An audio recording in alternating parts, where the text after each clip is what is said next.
y'all, Liquid Lola here, and this is my review for Solo: A Star Wars Story. I am not going to say any spoilers in the beginning. I will let you know when I'm going to get into spoiler-ish content. I went to go see Solo last night, and I liked it, but I just liked it. It was just okay to me. As you all know, this is an origin story of sorts for Han Solo. We get to see who Han Solo is before we meet him in that cantina on Tatooine in the original Star Wars movie, A New Hope. I was excited about the film. I was excited to see Ron Howard's take on Star Wars. I was excited about the cast. There were a few things that were done really well. The action sequences were flawless. They were flawless, but you know, we really don't expect anything less at this point with Star Wars. We expect the action sequences to be on point. We expect the special effects to be on point. They excelled in that. Where it fell flat for me was the story. It's the story of the Kessel Run. I think we all know that.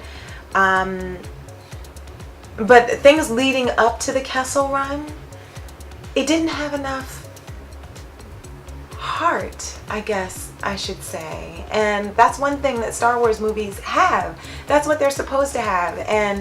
And some of the character interactions, some of the things that we were supposed to care about in the movie, I just didn't care about so much. And I think that that was a problem with the writing, or perhaps a problem with the editing, I'm not sure. But it definitely fell short in that aspect. Overall, I think it did a good job of showing us who Han Solo was before we first meet him. I thought it did a good job. The guy Alden, whatever his last name is, I don't want to butcher it, he did a great job as Han Solo. He had the swagger and the cockiness that we expect from Han Solo. So that part was very believable to me. Chewie was Chewie. He felt like Chewbacca. Their interactions felt like Han and Chewie. I was cool with that. I was really looking forward to seeing Donald Glover as Lando Calrissian. That was one of the selling points for me because I'm a huge Donald Glover fan. So maybe I oversold it in my brain of what I was going to see and how he was going to portray it. Ultimately, I felt like he was a bit overdone and his portrayal was a bit distracting for me, which was disappointing. That was disappointing for me. I think, you know, part of what made Lando Calrissian such like a cool character was that he was played by Billy D. Williams. And Billy D. Williams is just this suave dude, you know, like this cool cat. And it kind of felt like Donald Glover was doing Billy D. Williams impersonation as Lando. I don't know. It was distracting to me. Maybe that's just me. I don't know. But that was my take on it. Emilia Clarke. I love Emilia Clarke as Khaleesi, and I also think that maybe this is one of my hang-ups personally. I love her as Khaleesi in Game of Thrones. She's badass. She's like powerful.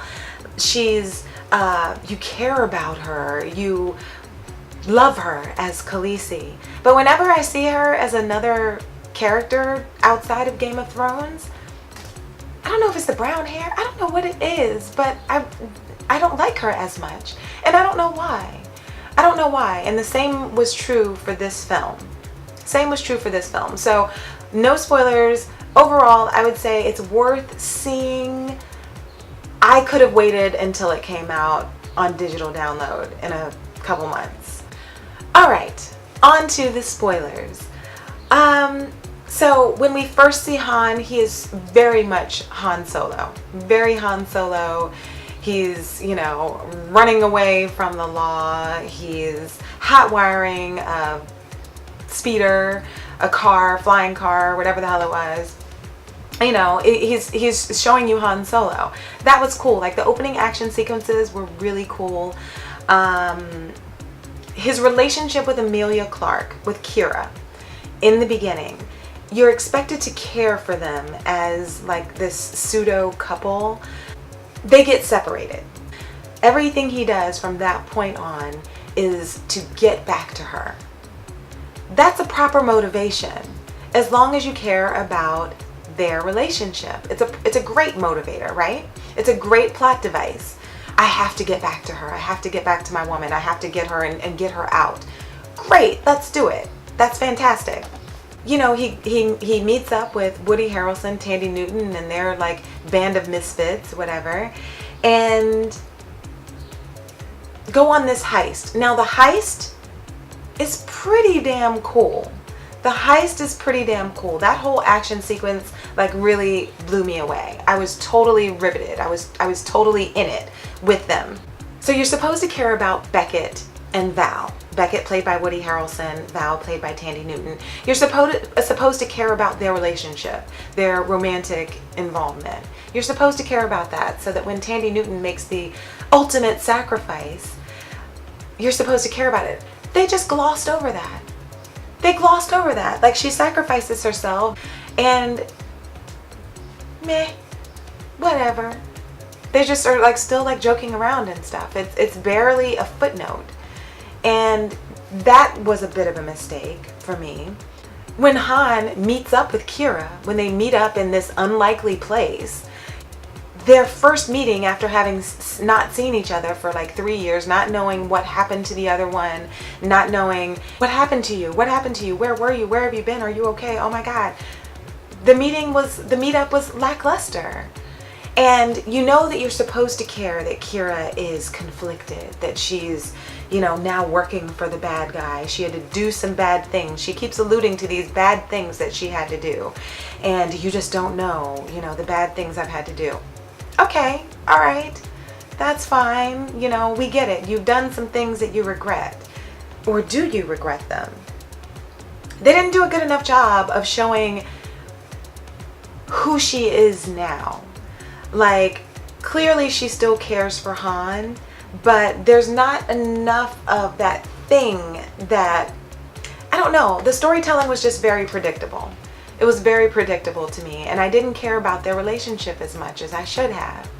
I didn't. So then when they go on this Kessel Run, and the stakes are really high at this point, it was all fun to watch. It was all fun to watch, but I didn't really worry about any of the characters that much. Like, I felt like they were all going to be fine. I felt like there were going to be some double and triple crossing. All that was very predictable. It was very predictable. It was like they just kind of checked the boxes for the plot. And it just didn't have enough heart. It just didn't have enough heart. And I don't know what could have fixed it. I wanted to like the movie a lot more than I did. There was this weird, Lando had this weird like robot girlfriend, and that was weird as hell to me. And I know that they, you know, that was the droid. Of course, we always have to have a droid. That was the droid. That relationship was weird, and I didn't like the droid. I didn't like her. I know they wanted us to like her. They wanted us to care about her. I didn't really care for her that much. And their relationship was just weird, and it made me feel a little uncomfortable. Like, for real. Out of 5, I give this 3.5 lows. 3.5 lows. It fell a little flat to me. It fell a little flat to me. It was enjoyable. It was fun to watch. It wasn't the best Star Wars movie I've ever seen. If we had never gotten this story, I would have been okay with that. I liked the characters for the most part. I wasn't completely mad at the recasting, you know, for the younger versions of the characters we all know and love. I wasn't mad at that. But do I care to see a Solo 2? Not really. Not really. I mean, you know, I'm imagining they're on their way to Tatooine. They're going to go and meet up with Jabba and all of that. Okay, all right, but I don't know that I need to see another one of these films. It's not the start of a new thing for me. I didn't have as much fun with the film as I wanted to going into it. Maybe my expectations were too high. Maybe I drank the Star Wars Kool-Aid a little too much. I don't know. But I really wanted to love the movie and I didn't. So ultimately, I came out a little disappointed. I'm happy that Disney has Star Wars. I'm happy that they're, you know, excited and that they're doing these different things with Star Wars. I just want it to be I want it to do all the characters justice. If you're going to be reinventing this thing and giving us these prequels, then you have to do the characters that we know and love. You have to do them justice. And it's not just about the casting and getting people to look the part. It's about the story, and it's about smart writing and making us care. Making us care. We all cared about Luke and Leia and Han and Chewie and R2-D2 and C-3PO. We cared about every single one of those characters back in the day. They have to make us care for these characters again, and it just fell short. It fell short for me. It was okay. It was good. Go see it if you want, or you can totally wait for it to come out on digital download or Blu-ray, whatever your preference is. But yeah, if you liked my review, then please hit that subscribe button and turn on notifications so you know when I go live or when I post a new video. And until next time, I will see you guys later. Bye. Liquid